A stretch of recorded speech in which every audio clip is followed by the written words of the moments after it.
last thing I did is last night the wife and I we saw Beauty and the Beast, the new one. Yes, the live action remake of the that came out this 1992. Yes.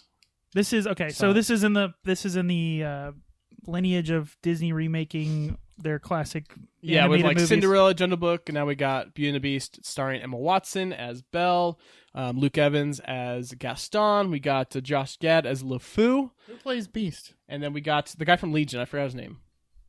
Oh, the main guy? Yeah, he's Beast. Oh, so, you did say that. You did say that. Yeah. I forgot to look at the credits though, because I wonder if he's the same voice. Oh, you think they did as a like different Beast? voice? I forgot to look. Oh, the he credits. plays the prince, and then he has the makeup on, but he might yeah. not Then be at doing the end when he Beast voice. transforms, he's there, and then he has like one line as like not Beast voice. Oh. At the very end of the movie, it's like, oh come on. Do they do like a Batman thing with his voice, like where he talks like that the whole movie? Well, yeah, it sounds like a beast. Yeah. Okay, all right. Well, think of like the cartoon movie. I guess. Get out! Get out of here! You know. So, anyways, it was good. Not great. Not great. But it was good. Disappointing. I mean, what Dude, are you gonna do? This is Beauty and the Beast. This is no, I know, but like for example, okay, so like the Cinderella remake, right, that they made. I thought that was way more better done than this over the classic. I didn't see that one. This one with God, what's his face from Game of Thrones as the Prince Charming? Oh, the guy who plays Robb Stark. Yeah. Yeah. Okay, now King of the North. Yes. Remember. Yeah, and then I forgot who played Cinderella, but yeah, that was like really good.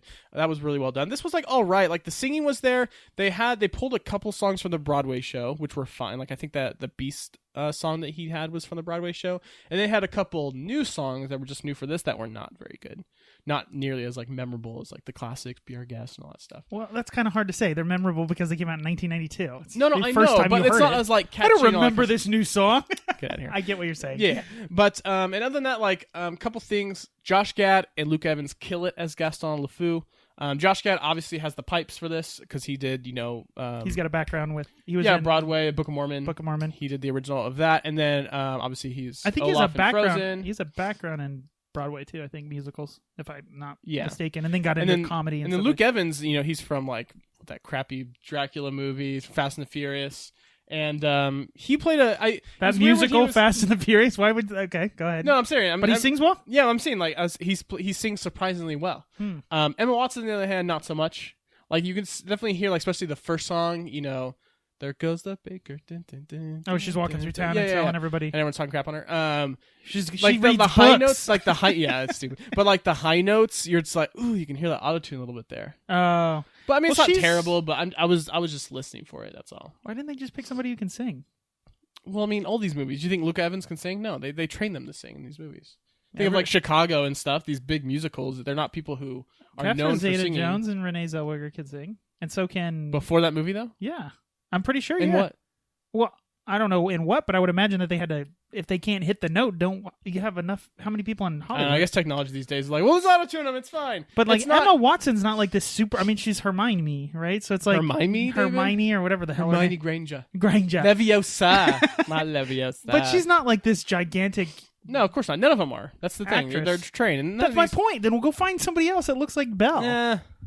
None of these big musicals I expect like them to find really good singers, but I do expect them to like by the time they're filming the movie to do well. Okay. It was fine. It's just I was looking for it and how does it look? Because that's really the only thing that matters in my opinion. Because I've already seen the movie. Yeah, you know what I mean. And spoiler alert.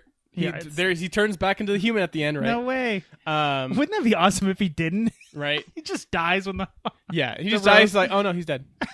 Okay, so in the original, was there like a sorceress that put him under the spell? Yeah, he was like a 11-year-old prince, and then she came to him to get shelter in the rain, and he told her to get lost, and then she put a curse on him. Same thing. Yeah. They do have a couple things in this movie. By the way, this movie is 40 minutes longer than the original. That's fine. So it kind of tells you they explain kind of things like they do an intro part of like explaining how he got cursed and all that stuff, and he wasn't like 11 years old. They did that in the original. It's not. It's done very shorthanded, but this is a little bit more heavy-handed and stuff, so you kind of get a is he like a real jackass in the beginning just so you hate him? Yeah, kind of. Okay, like he's throwing this big pompous party. It's like, and he gathers the most beautiful women in his parties and stuff. God. Yeah, so he's definitely a pompous. He's a playboy. Jerk. Yeah, exactly. Okay. And the way he throws away the old lady, he's just like, get out of here in the rain. It's like rude. So anyway, and then they explain like where Bella's mother came from, which was kind of cool because that was kind of like, oh, where's she at? So they explain that in the movie. Is she even around? Did they even make a reference in the 92? That's the thing. I don't think they do. But I think that was like, oh, where's she at? Everyone was asking where's Belle's mom? I don't know. Plot holes. I guess. I was like the dad, what's the dad's name? Oh, give me a break. The inventor guy. I don't know his name. You're asking the wrong person. I should have seen it. It doesn't matter. Who plays her dad? But like, so instead of being like a kooky weirdo within his inventions and stuff, they changed his character a little bit where he's like a clockmaker now, like intricate clocks and like music boxes and stuff. That's cool. And he's not as like crazy kooky and stuff. Yeah. So that's kind of cool. It's still weird. Okay. Oh, and the big controversy is like Josh Gad's character LeFou is the first like openly gay Disney character, and that caused a lot of controversy. Did no one see the 92 version? I mean, well, yeah, he's like obsessed with Gaston. Yeah, I think. But this is definitely a little bit more obvious this time around. But like, it wasn't like there was a bunch of controversy, like, oh my god, how dare Disney? You know, it's openly gay or whatever. But he's not like making out with other guys in this movie. Like, there are definitely a couple of funny bits where like he like has like in the Gaston song, he like has Gaston behind him, like hugging him. He's like, "Is this too much?" He's like, "Yeah, it's too much." Okay, like stuff like that. Oh, okay. Or like he's looking at the like some of the other townsgirls are like all infatuated with him, and then Josh Gad's like, "You will never get him," like stuff like that. Like it's definitely very funny. Yeah. It's not overplayed. But I was gonna say the original. I mean, from what I remember, even as a kid, like the '92 version, it's not light-handed. It's pretty obvious that the dude is in love with Gaston. Yeah, he's definitely infatuated. Yeah. But like, it's fine. I mean, it's very funny, and the controversy is just ridiculous. So don't not go to this movie because of that. But yeah, so that was saying, how does it look? How does the castle look? Because if you're going to do that, if you're gonna go from like the scene with the yellow dress and the blue tux and the big ballroom scene with the big chandelier, how does that translate into the live action? Does it just look shot for shot, or did they do pretty much? I mean, they did a couple liberties. So like, obviously, like Cogsworth, who's played by Ian McKellen, which is kind of cool. And then they have Lumiere, which is played by Ian McGregor, Obi-Wan. Okay, so the thing about Lumiere, right? This kind of peeved me a little bit. This kind of grind my gears. Wait, real quick. Does he have the Duster girlfriend? Yeah. The maid? Okay, yeah. Awesome. I'm just glad they kept that. Yeah, I like their relationship in the original. Yeah. So like in the movie, obviously they get transformed into these objects, right? Mm-hmm. So you have like Lumiere as a candlestick, obviously, but like in this movie, Lumiere he's kind of just more like a tiny gold man. Like he has legs he walks around and jumps around and stuff with. I'm like, no, you got to keep him like stiff. On he's a got base, like, yeah, because Cogsworth has the base and he just kind of like waddles around and stuff. But Lumiere is just a gold man with like a candle. What's weird to me that they pick Ewan McGregor because he's French, right? Lumiere is supposed to be French, and he definitely pulls out the accent though. It's perfect. All right. Yeah, and it's not that, but it's like making so his legs. And he can move. Sing. You have Moulin Rouge, so there you go. And Ian McKellen can do everything. So of course, yeah. But yeah, and then there are a couple things like the way they did the characters, because it's live action now instead of animated, the way they did like Lumiere and all that kind of stuff, you can't really see their facial like they just don't perceive enough emotion as much as like the animated. But you can only do so much when you're trying to do it more live action. And there's a couple scenes of this. I don't want to spoil it. I mean, don't spoil it. But I can't really spoil it. You know how it ends at the end. But there are a couple parts like you already spoiled it earlier. But just say what's your. Is it just look weird? It's fine. But like, so like when every petal falls, it's like they're slowly turning back, into these inanimate objects all over again. So it's like, oh, a petal fell, and they're like, oh my god, oh, I'm transforming again. Okay, I'm fine. Like it's like painful. It's like, dude, that's brutal. Oh wow, yeah. And like, at the end of the movie where Beast dies. Spoiler alert: Beast dies at the end before he the gets power redeemed. Of love brings him back. Yeah. Of course, the power of love. But like the inanimate objects people, this is spoiler alert territory, whatever. But like they quote unquote die, and then they're brought back to just like Beast. But they don't show that in the animated movie where you have like Cogsworth No, they would just be stuck as those things forever. Yeah, but in the animated movie, like at the end of the movie where the last petal falls, they're all just really sad.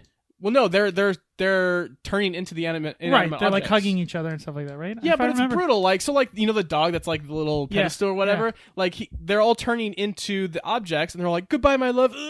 And like, oh, now you're a piano. And then like the dog comes out and like it's barking and then like turns over. I'm like, oh my god, like all these characters are quote unquote dying. It's brutal. See, this is what I think.